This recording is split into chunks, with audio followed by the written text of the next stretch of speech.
Why do some large laser engravings have visible seams, while others look completely seamless? If you work with elevator panels, decorative stainless steel, or large metal sheets, this is something you really need to understand before buying a laser machine. Normally, the machine comes with a 200 millimeters field lens. Some customers may choose 300 millimeters. This field lens defines the marking area of the laser system.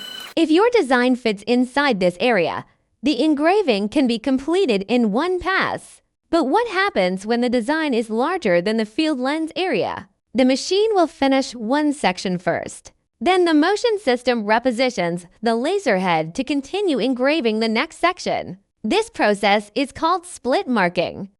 How does continuous marking work?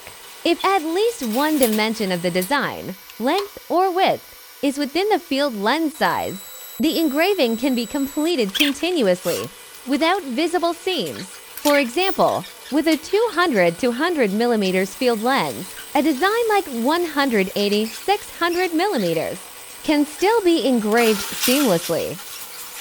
If you are working with elevator panels, decorative stainless steel, large metal sheets, choosing the right marking system is extremely important. Different applications require different solutions. Feel free to contact us if you'd like to discuss your materials, design size, or engraving requirements. High-tech laser finds the right laser, not just any laser.